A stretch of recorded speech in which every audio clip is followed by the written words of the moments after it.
Hi, this is Brian. Welcome back to Philosopher's Notes TV. Today, you have guessed it, another great book, Why We Get Fat by Gary Taubes. Why We Get Fat, Gary Taubes, Philosopher's Note, bunch of big ideas, unpacking a fascinating look at the underlying scientific cause of why we get fat, and then subtitle of the book is What We Can Do About It. So Gary Taubes is an award-winning scientific journalist, and he wrote a thick book called Good Calories, Bad Calories. We're going to do an episode on that as well. It's the 600-page tome on all the research over the last couple hundred years that elucidates why we get fat, which runs counter to a lot of what we're taught and conditioned to believe to be true. And this book basically distills that 600-page book into a much, still robust, but much easier to read 200 and something page book. So 5 big ideas I'm excited to explore. We'll start with the first big idea, hormones versus calories. So why do we get fat? He says the short answer to the question is carbs. It's carbs that make us fat. Now, as a former thoroughly conditioned American, low-fat, high-carb vegan, that seems rather odd to me. Fat makes us fat, right? He says, well, you need to look at it. In this whole myth that we live in, he calls it calories in, calories out. We're taught that that's the equation. Energy balance. Most governmental agencies say that, hey, if you want to lose weight, you just need to expend more calories than you consume. We hear it all the time from everyone. And he quotes the US government, the World Health Organization, all these international governments basically saying that the issue with why we get fat is an energy imbalance. Too many calories. You just need to reduce the amount of calories you're eating or increase your exercise and burn more. That's how you're going to optimize your weight. And he says that just is silly. It's nonsensical. It does not work. And he gives you and us in the book a ton of different examples and research scenarios that outline why that is not true. He says the real issue is a hormonal imbalance. It's not an energy imbalance. It's a hormonal imbalance, particularly insulin.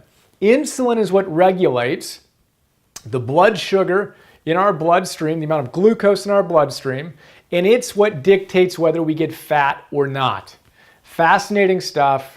Obviously, a ton more we can talk about on it, but it's not a caloric imbalance, Taubes tells us. It's a hormonal imbalance. And if you want to correct that, you need to look at what creates insulin surges. It's not fat, it's not protein, it's carbs that jack up your blood sugar, that jack up the insulin, which creates the fat that you may want to get rid of. First big idea. Second big idea is fascinating. David Perlmutter in Grain Brain referenced Taubes, as do a number of other authors, and inspired me to go out and read it. And he actually pulls a quote that I'm going to talk about right now, comparing, Taubes does, cigarettes and lung cancer and carbs and obesity. And he says some of us are more sensitive to carbs than others and are more predisposed to be fat. Now, I'm a pretty lean guy, and that's not a big thing in my life. I tend to run the other way and get too lean.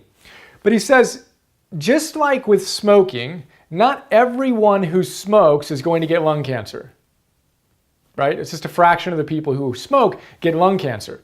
But if you do get lung cancer, which was a very rare disease before cigarettes were invented, if you do get lung cancer, the cause is almost certainly that you smoked.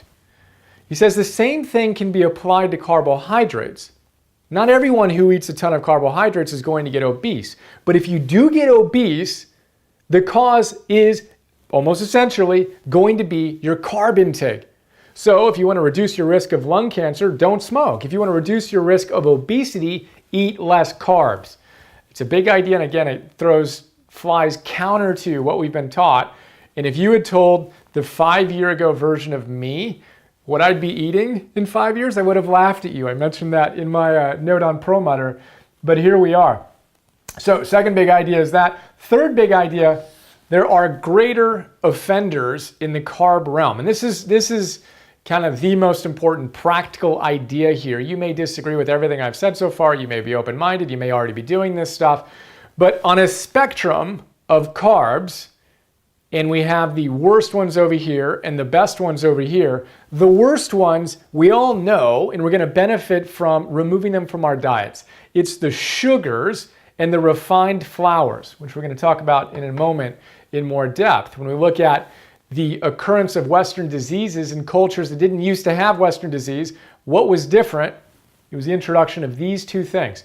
So if you're drinking a lot of colas with calories in them from high fructose corn syrup and from other sugars, etc., get rid of those. Get rid of your fruit juices. Those are not helping your cause in optimizing your weight and your overall vitality and well-being.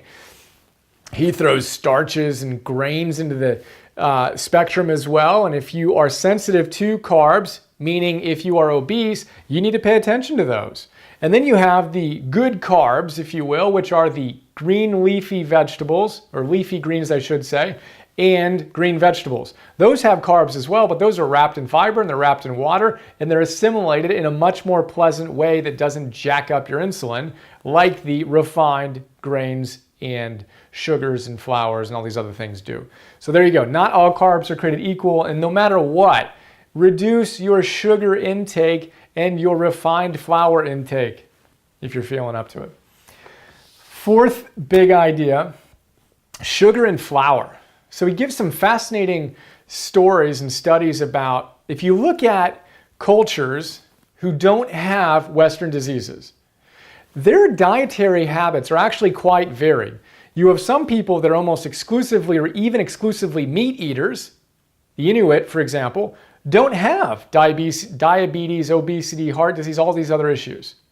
Right? Then you have vegetarian societies like Hindus in India who don't believe in eating meat. They don't have these issues either until they're introduced to certain things from the West. He mentions the Maasai and other cultures who are free of Western disease. Then you look at it and you say, well, what happened that led to the creation of and the presence of Western diseases? Obesity, diabetes, heart disease, cancer, etc. Used to be rare. Once they get the Western orientation, they're not so rare. But what was it about the Western diet that did it? And he says the first things that were transported into those communities were sugar and flour. Those were the items that could be transported around the world without rotting or being eaten by rats and insects. Sugar and flour. You introduce sugar and flour into a culture that otherwise didn't have Western diseases, and boom, they show up. They can vary. They can be a meat-eating community or a vegetarian community, but you introduce sugar and flour, you're going to see an increase in Western diseases. Fascinating stuff. And guess what? Those are both carbs that fall on the not so great / toxic side of the spectrum. So that's the fourth big idea. The fifth big idea is a fascinating study. A to Z was the name of the study. A to Z. They named it A to Z because they looked at four, and this is a research project out of Stanford University. Legit. A, Atkins. Then they had a traditional lifestyle, exercise, management kind of thing diet. Then they had a Dean Ornish diet, O, A, and then T for traditional, O for Ornish, and then Z for the Zone diet. They looked at these four different diets and they wanted to see, well, which one works, which one doesn't for fat loss and overall health. And the study was run by an individual at Stanford, and I'll put a link to a YouTube talk he gave about the research. And it was done by a guy who was a vegetarian for 25 years. And he did this study because he wanted to prove and investigate, and he had a hunch that the Atkins diet was not healthy. And he wanted to bring this into a lab, do a clinical trial, compare it to other diets, and basically prove that it's unhealthy. And he said when he looked at the results, he had a bitter pill to swallow because Atkins outperformed the traditional, the Ornish, and the Zone diets in every measure that they had. They lost more weight. Their triglycerides went down, which is a good thing. Their HDL went up, which is a good thing. Their blood pressure went down, which is a good thing, more than each of the other diets. It's a fascinating study. And again, when I was vegan, that wasn't the research I was hearing about. I was hearing about everything else that proved why a certain approach made the most sense. It's eye-opening to see this research and super inspiring. So that's the A to Z study. He has some questions at the end of the book, which are cool too, including, okay, so if carbs create fat, why is it that cultures that exist exclusively, essentially, not exclusively, but have a high carb diet, like in Southeast Asia, they're eating a ton of rice? How's that work with your theory? They should be fat, right? Because they're eating so many carbs. And he says, well, look, what might be going on there is those cultures that don't have the Western diseases also don't have sugar and flour. And once you jack your system such that you're insulin resistant from eating too much sugar and flour, you become more sensitive to those grains as well. Not everybody, but a lot of people. But if you do not introduce the sugar and the flour, like those cultures, then you can remain lean and thrive absent Western diseases. Fascinating stuff. And he also addresses, well, why is it that people who are on a low-fat, high-carb diet can lose weight? Again, it seems to fly in the face of the theory. And his point in response to that is, when you go on almost any diet, whether it's a Dean Ornish, low-fat, high-carb diet, or anything else, what do you do first? If you're on a diet, the first thing you do, and what those diets too advocate, including Dean Ornish tells you, quit eating so much sugar, don't eat the refined flours, right? Why? Because they're the worst carbs. Well, but why are they bad? Because they jack up your insulin. And then it's not an energy imbalance, it's a hormonal imbalance. So individuals on a diet are gonna tend to quit drinking sugary drinks. They're gonna cut back on the beer or go to light beer, right? And they're gonna quit eating donuts and candy bars. Well, that alone is going to drive a ton of results. It may not get you where you wanna go, but it will drive potentially some results. So there we go. Quick look at why we get fat, A to Z, fascinating. Sugar and flour is what was introduced to these cultures that then introduced the Western diseases.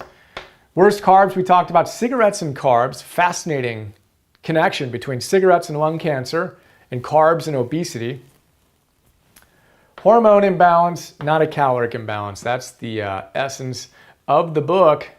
Get it to explore more, and I look forward to sharing more. Have another awesome day. See you.